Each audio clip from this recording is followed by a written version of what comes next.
Okay. So people are saying, oh, I need to look at the year, at the date. These aren't recent, but they are. So I have starred over 700 old emails. That doesn't mean that new ones are not coming in every single day. I've just stopped starring them. I'm not deleting them. They will be looked at by somebody with much more legal experience than I have, or than you have. The lawyer will decide what is harassment and what is a threat, not the people who are actively harassing and threatening me.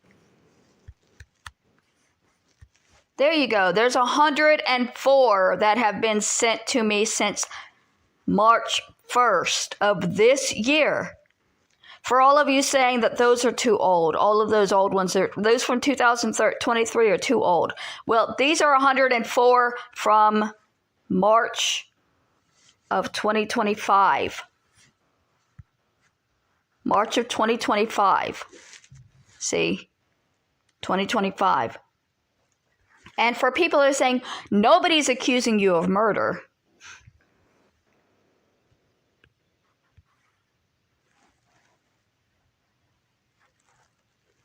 Yeah, that accusation has been made quite a few times.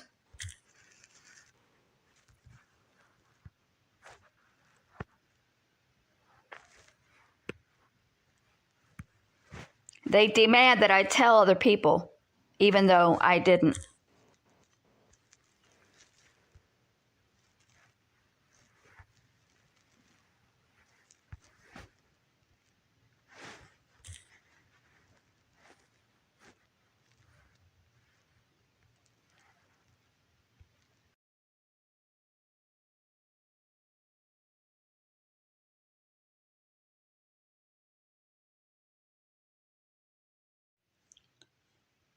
This has gone on for 5 years.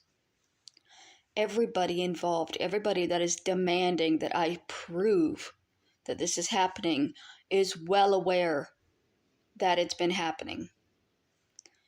Abusers love to force their victims to prove they're being abused. My dad used to do this.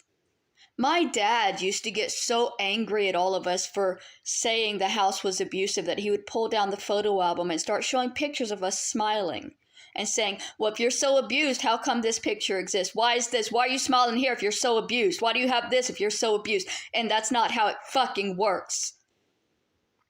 An abuser loves to demand that you explain your happiness to them, that you explain things to them that they already know. An abusive parent is well aware that not every second of every day is abusive. They're well aware that they tell children to smile when they're taking pictures. They don't give a fuck when they're using these pictures in the abused child's face to say, look how happy you were 2 years ago. Why can't you be this way now?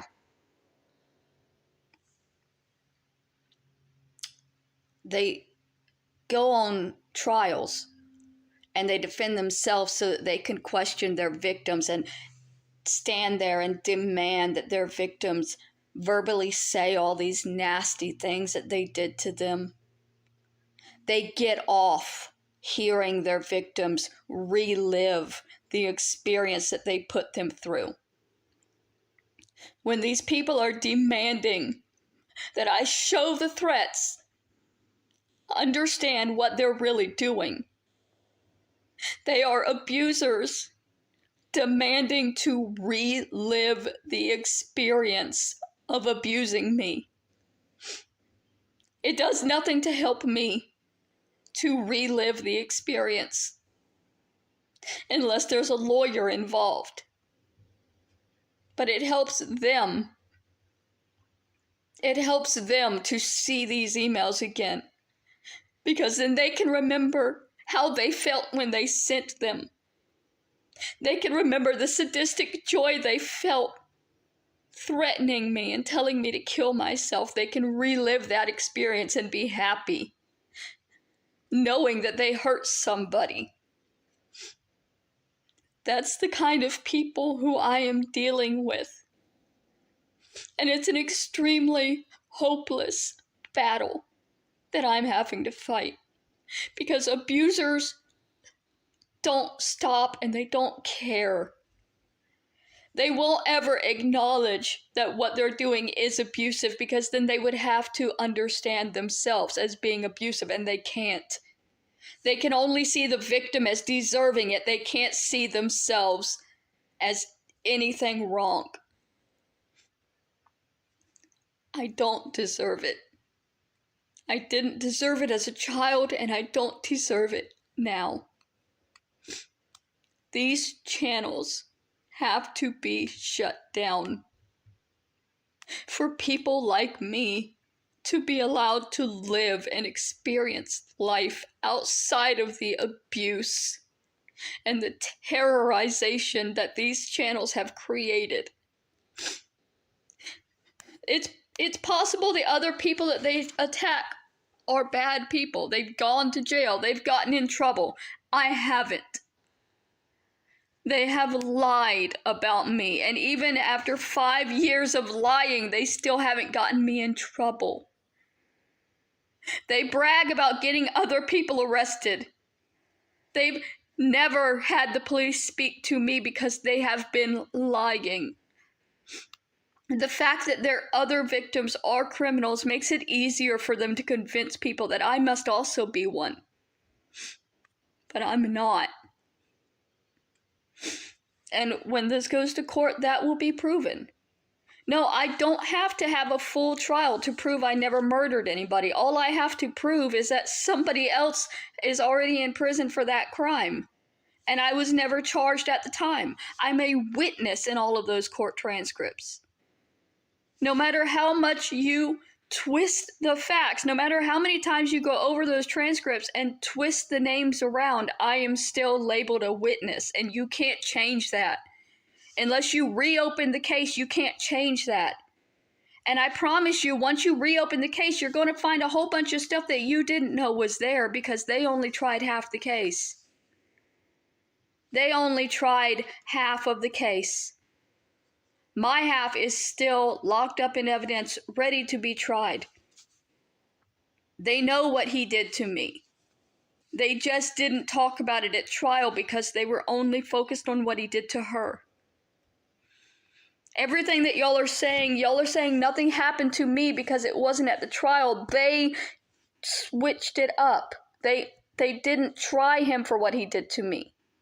They know he pulled a knife on me and threatened to kill my grandmother if I didn't get in that vehicle. They know what he did. But they didn't try him for that because they only wanted to get him for murder. Y'all don't understand the legal system, and I don't fully understand it either, but I know that I didn't kill anybody. And I know that if they open the trial again, it'll be a case of them trying him for what he did to me. The problems with the trial, the fact that they were upset after the trial, had nothing to do with the fact that I wasn't charged. There were people that were angry at the verdict, but it wasn't because I wasn't charged. They were angry that he didn't get the death penalty. Y'all have flipped things to make it be something that it's not. People were angry and making petitions because he was supposed to get the death penalty, and Florida felt like it had been denied a death that it deserved.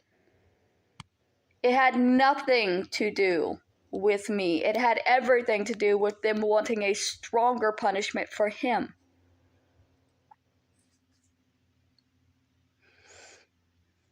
This is my life, and I'm so tired of it.